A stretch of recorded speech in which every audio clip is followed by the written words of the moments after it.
Irish guy, and yeah, it's here. The World Cup. And yeah, you all think that my World Cup predictions are about as clever as giving Ted Bundy a hug. But alright, here are my group stage predictions, alright? Go on, tell me that I've got the intelligence of a brain damaged slug. I know what's coming, just get on with it. Right, let's go. Group A, fourth Qatar. Okay, I know what you're thinking. Host countries usually do well, right? So me predicting Qatar to finish bottom when they're hosting the thing? Oh, that's a bit weird, right? I mean, it's like going around to your neighbor's house for a dinner party. I mean, surely they're the last person to then drink too much vodka and wind up vomiting all over the turkey and then choosing to piss in a handbag at the bottom of the stairs. Surely they're the last ones to make themselves a liability, right? But yeah, sorry Qatar, but I mean, you've got a country no bigger than Disneyland. What do you expect? I know they just won 5 friendlies in a row. But I mean, look at the opposition. I mean, Christ, before that, they were losing 3-0 at home to Croatia under 23s. I mean, in June, they lost to Linfield, a team from Belfast coached by David Healy. Sorry, Qatar, but you are the hated host of the dinner party. I mean, this is about like the neighborhood being forced to have tea at Kenny Hopkins' house. I mean, this is just awkward. A bit like forcing Jerry Seinfeld and Kanye West to have lunch. Yeah, I mean, someone's getting a chunk of scrambled egg in their eye. But this is going to be embarrassing. You'll lose every match. 0 points.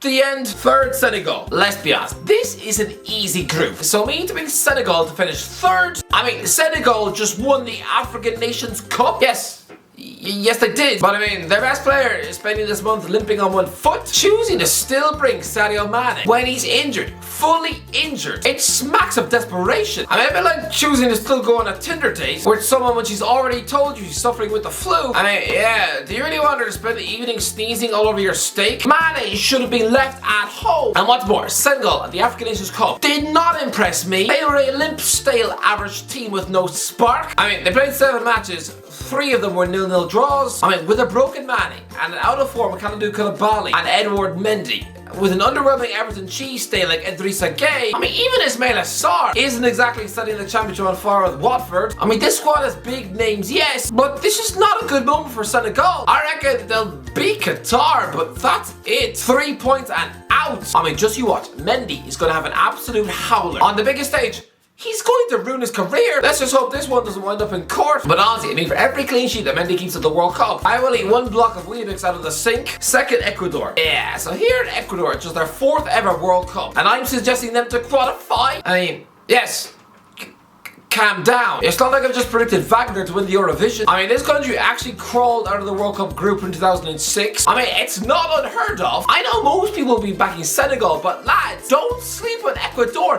If this was instead Colombia or Chile, I bet you'd be predicting them to finish 2nd. Well, Ecuador qualified instead of them. I mean, come on, give them respect. They've got 5 players who play for Barcelona. Okay, it's the Ecuadorian Barcelona, but still. Although, look at that band. Has nobody in Spain filed for copyright? Lads, I know Ecuador are getting out of this group. Sure, they've got no stars.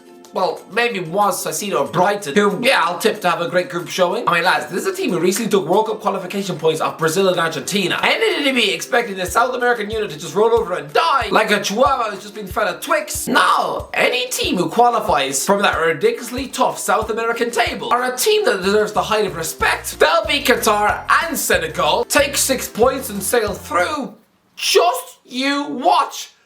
I think I'm the only one who doesn't think Senegal will qualify. First, Netherlands. So, are Holland actually good now? I mean, it's so hard to keep up. A bit like wondering whether or not Jonah Hill is in shape. I mean, for all I know, that guy can now just look like he's just spent the last 3 months eating cake in a bath. And similarly, Holland are either brilliant at a tournament or they're the summer's global joke. But lads, I mean, look at this group. Even Frank de Boer will get this Netherlands squad into the last 16. And so yeah, Louis van Gaal's football might be about as much fun to watch as, well, I don't know, staring at a pug trying to take a poo. But still, he's pragmatic. They score a lot of goals. Absolutely 9 points and through. I mean, sure, there's some question marks over their stars. I mean, Virgil van Dijk and Memphis Depay aren't having brilliant seasons. And I'm sorry, but choosing to leave Sven Botman at home when he's yet to lose a Premier League match? Sorry, Louis, but that decision does make you look like a senile old man who needs a live-in nurse to wipe his bum and just feed him Cheerios in bed. But no, I mean, yeah, they'll eat this group for tea. Group B, 4th Wales.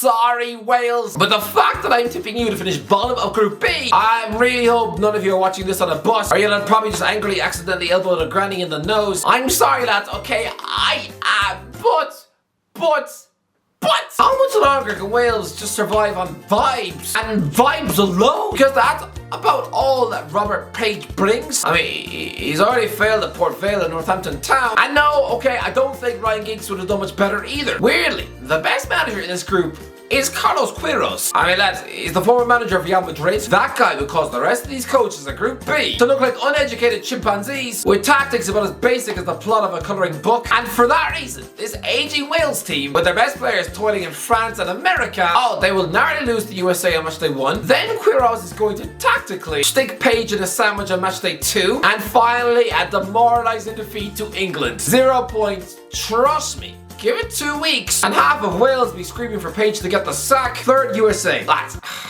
this was a last minute change. Ever since this draw was made, I have thought the USA would qualify. And lads, they're the most open-sided team in the entire competition. They could realistically finish in any of the 4 spots. I mean, if the USA had a competent coach, I mean, it doesn't even have to be anything crazy. Even Jesse Marsh would be good enough to get them out of this group. But Greg Berhalter, the former coach of Columbus Crew, and in Europe, Hammarby IF. I mean, you all know my thoughts about managers who coach in Sweden. Most of them have the authority and gravitas of a half-eaten petit falou. I just know Berhalter is going to tactically mess this up. I mean, you'll make a dramatic late win over Wales. Brilliant. But I mean, is America suddenly going to explode? No, that's a nation which cares more about Jake Paul and watching reruns of Sabrina the Teenage Witch. I bet Joe Biden couldn't even name a single player. Then again, he also looks like he probably forgets the name of his own wife. England will smash USA in the second match. I'm going with a huge 4-0 win. And then finally, a demoralised Berhalter will absolutely be schooled by Queiroz. And so yeah, out in third on 3 measly points. Honestly lads, if the USA somehow managed to qualify, I will spend an hour standing outside a church dressed as Captain America. Oh, what a pathetic waste of time. Second, Iran. Do not sleep on Carlos Queiroz, who, honestly, lads, Iran have a manager who is probably in the top 5 best coaches in this entire World Cup. Lads, this guy is coached like Luis Figo, Roy Keane, Zinedine Zidane, Mo Salah. I mean, weirdly, he also replaced Arsene Wenger in Japan. Bit strange that, but yeah, he's been everywhere. He is another disciple of Sir Alex Ferguson. I mean, lads, he was a penalty shootout away from winning the African Nations Cup earlier this year. And lads, he was seconds away from getting Iran to qualify from the World Cup group in 2018. I mean, this man, sure, I realise he was an embarrassing tactical sock puppet at Real Madrid, but still, I'm surprised he hasn't been a manager in club football since 2004. Surely he'd be a perfect fit for someone like Everton. I mean, this group is all about Queiroz. I think he is taking Iran out of Group B. And I think I'm the only person who thinks that. I mean, he is tactically efficient, defensively organised. Honestly, I think they'll navigate their way to this group without even conceding a goal. I mean, they'll begin the group with a 0-0 draw with England, where players like Mason Mount will get booed off the pitch. Then they'll make a 1-0 win over Wales, squeak a 2-0 win over USA, and yeah, they'll go through on 7. Yes, 7 points. Queiroz is legit. First, England. I mean, come on, there's no way England are messing up this group. Honestly, I don't care. If this England squad actually manages to lose to any team in this group, then Southgate should arguably be made to spend that night drinking beer in front of the Qatari president. Yeah. See what happens, Gareth. I've already said it. England will get frustrated in one group game, like they always do. Like a 0-0 draw with Costa Rica in 2014, or the 0-0 draw with Algeria in 2010, or the 0-0 draw with Scotland at Euro 2020, or the 0-0 draw with Nigeria in 2002, or the 0-0 draw with Morocco in 1986, and the 0-0 draws with West Germany and Spain in 1982, and the 0-0 draw with Slovakia at Euro 2016. And don't forget how close they came to a wet 0-0 draw with Trinidad and Tobago in 2006. I mean, even when you won the World Cup in 1966, you began the tournament by playing Uruguay, and yeah, guess what? 0-0 draw. Okay, I'm done. Okay, I'll stop. Okay, I'm done.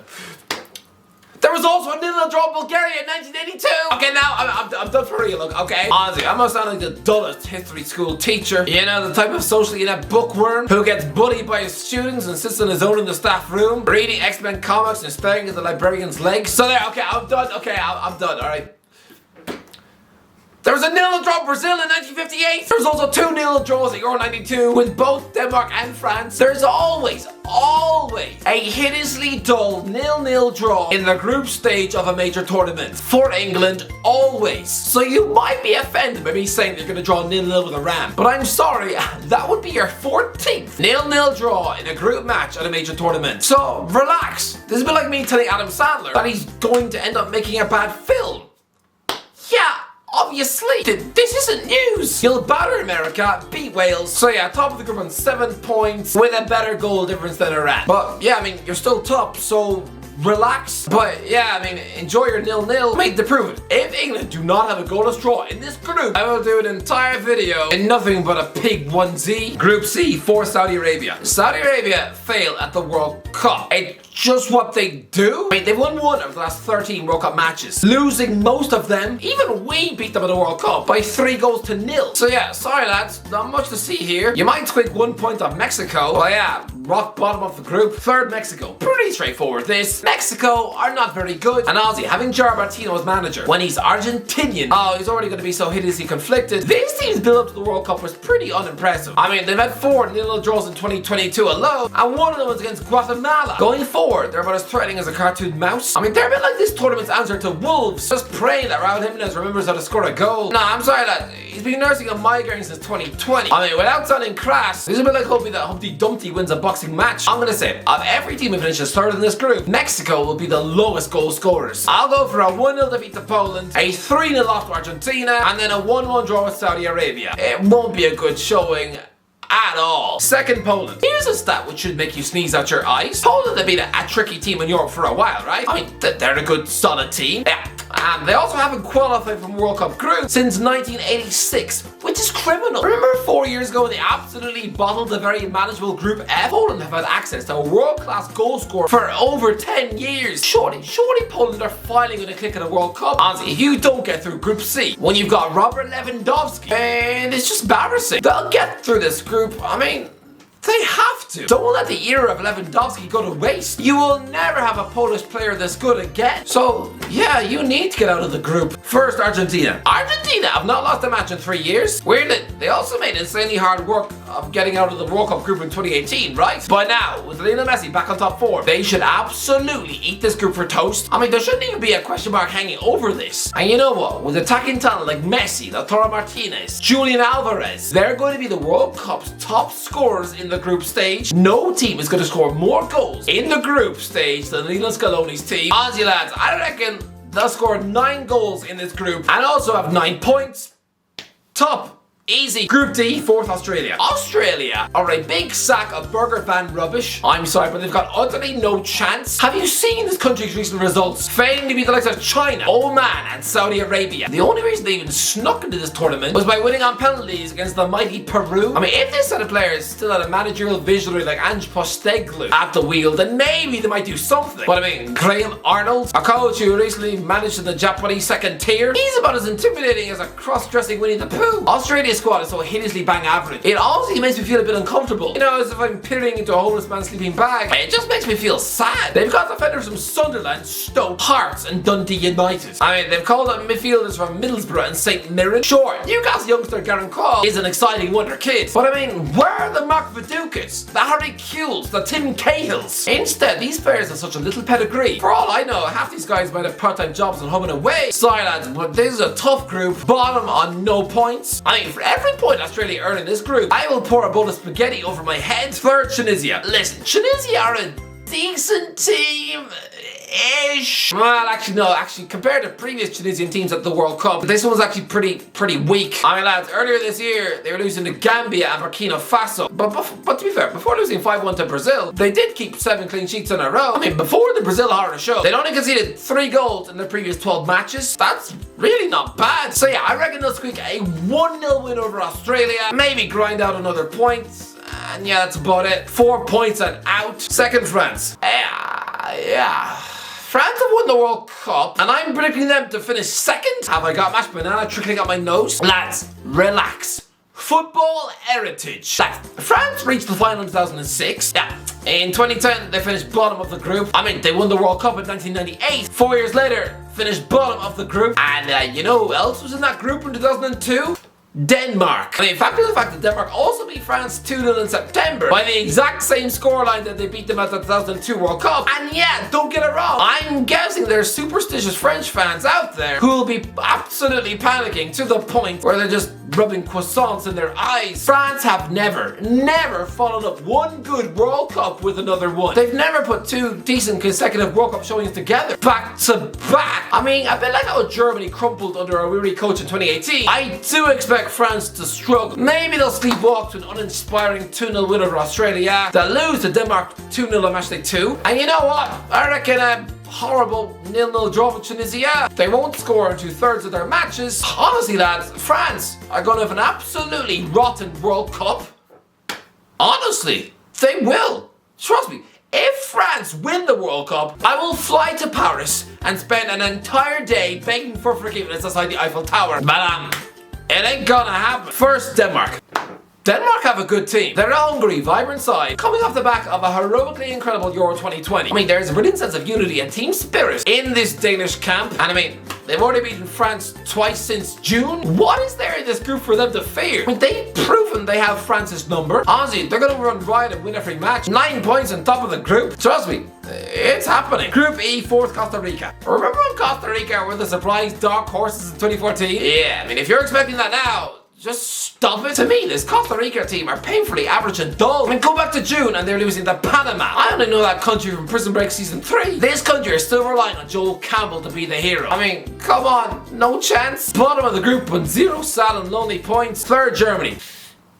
Do you hear that? That is the sound of angry German supporters wanting to punch me in the mouth. This group is all about Spain and Germany, right? The battle for top spot. Lads, no, there's no battle. Germany are absolutely bottling this tournament. Sorry, Hansi Flick, but this is going to be the worst moment of your career. I mean, don't get me wrong, Germany have the players, and in many ways, this makes absolutely no sense. But I mean, watching Germany toil in the Nations League, it was all just a bit meh. I mean, Flick's men drew 4 games in a row. All of them were just dull 1-1 draws. I mean, they also lost at home to Hungary. And don't forget how anonymous this bunch were at Euro 2020. Lads, Germany might tip to be this tournament's absolute mess. The huge bottle jobs, the embarrassing flops of the summer. I reckon they'll lose their first game 2-1 to Japan. They'll grind out a defensive 1-1 draw with Spain before, yeah, they'll beat Costa Rica 2-0, but the damage will be done. 4 points and out. Trust me, Germany are going to make an absolute mess of this tournament. Hansi Flick, when you get off the airplane on your return to Germany, here's my advice. Sprint through the airport, or you'll have angry fans from Munich throwing egg sandwiches at your head in the duty free. Second, Japan. Japan are my dark horses. Everyone is sleeping on them this tournament,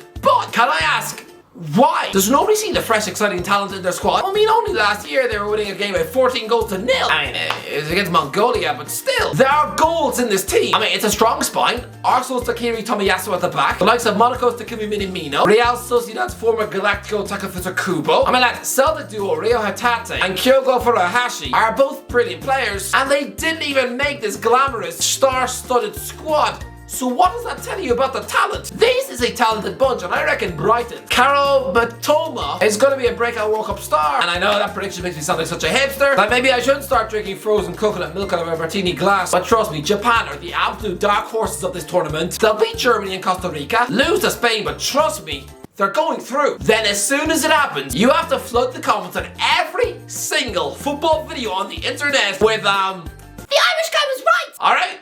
Do we have a deal? And if Japan don't go through, then yeah, pierce my ear. Group F, fourth Canada. The people who think that the world is sleeping on Canada at the World Cup. Oh, it's also patronizing. You're essentially just patting this country on the head. I mean, it's the same attention-seeking numbskulls who predicted that Deji would beat Floyd Mayweather. No, you call a spade a spade. You don't really believe Canada are gonna do good. They are absolute minnows. I mean, were you asleep for their last match where they failed to beat Bahrain? Or how about in June when they got slapped up by Honduras? No chance, 0 points, absolutely no shock here. So please stop predicting Canada to do anything, because I'm sorry. They are the whipping boys, and they know they are. I mean, that's okay. Call a spade a spade. In the same way my mother used to advise me not to bother asking a date to the prom, as I've got a face that looks like a melted toasted sandwich that's just been used to wipe poo out of the sink. I mean, she's got a point! Sorry, Canada, but no, this tournament, I mean, we're about to watch Justin Bieber cry. 0 points. Third, Morocco. Morocco are a decent team. I mean, it was only last year they won 12 games in a row with 11 clean sheets. I mean, lad, they've got defenders of Bayern Munich and PSG. I mean, their goalkeeper plays for Sevilla, and they've got a Chelsea superstar on the wing. This is a surprisingly strong Morocco squad, and they'll put up a fight for sure. I mean, they won't get hammered in any match. Sure, they'll beat Canada 3-0, and then lose to the other 2. 3 points, but it won't be a disgrace. Second, Croatia. Yeah, everyone thinks that wily old Croatia will top the group, right? But I mean, they've only ever topped their World Cup group once in 2018, and that's where this team peaked. I know that they're 18 World Cup finalists, but I mean, it is an old elderly squad. They'll beat Morocco and Canada, but in the final group match, in the battle for first, Belgium are just going to overpower them, and it'll be a 3-1 Belgium win. Sorry, Croatia, but settle for second. First, Belgium. Yeah, pretty simple. Belgium have two of the most informed footballers on planet Earth, and Thibaut Courtois and Kevin De Bruyne. Yeah, I know, their defence, I mean, featuring half the Tottenham backline from 2015, looks about as impressive as, I don't know, a wedding cake made from chunks of half-eaten dog food. But provided Romelu Lukaku is fit, and if Roberto Martinez actually has the guts to leave out a £100 million Eden Hazard in favour of starting an electrically informed Leandro Trossard, then yeah, first in the group, Group G, fourth Cameroon. If there is one thing you can rely on Cameroon for, it's that they will not get out of the World Cup group. I mean, why do they even bother? The last 5 World Cups, they have been brutal. I mean, remember what I said about Poland wasting Lewandowski? Well, Cameroon had legitimately one of the top 3 strikers in world football in Samuel Eto'o, and never did anything with him. They've only won 1 World Cup match in 22 years, and that was a gritty 1-0 win over Saudi Arabia, who they themselves have just lost their previous game by 8-0. Cameroon have lost 7 World Cup matches in a row. Why do they keep coming back? It's like returning to the same restaurant who keep serving you pasta with dead worms in the middle. There is no joy for Cameroon at World Cups, and I'm sorry, but here they're going to lose every match and make it, 10 defeats in the World Cup in a row. What a horrible streak. But sorry, not even Choupo-Moting can save you now. If Cameroon win even a single match, I will eat a pizza off a public road. Third, Switzerland. Lads, this will be close. How do you separate Switzerland and Serbia? I mean, they've got evenly matched squads. The only thing is, Switzerland have the World Cup pedigree, and they usually do okay. Serbia don't. I mean, as a sole country, they've never even got out of the group, but I just have a feeling this will go to the wire, and honestly, it'll come down to goal difference. Switzerland will get 4 points, but miss out by a single goal. Second, Serbia. I just have a good feeling about Serbia. There is goals in this team. I mean, they've scored 36 goals in the last 15 games of football, continue to play to the strengths of Alexander Mitrovic, and continue to let the likes of Dusan Tadic, Sergej Milinkovic, and Filip Kostic absolutely dictate the midfield, and yeah, they'll begin the group by losing 2-0 to Brazil, and then they'll thump Cameroon by 4-1, and then grind out a last-minute, last-gasp 2-2 draw with Switzerland to sneak through. First, Brazil. Well, this is obvious. Clearly they'll win every match. Group H, fourth, Ghana. Let's get it right.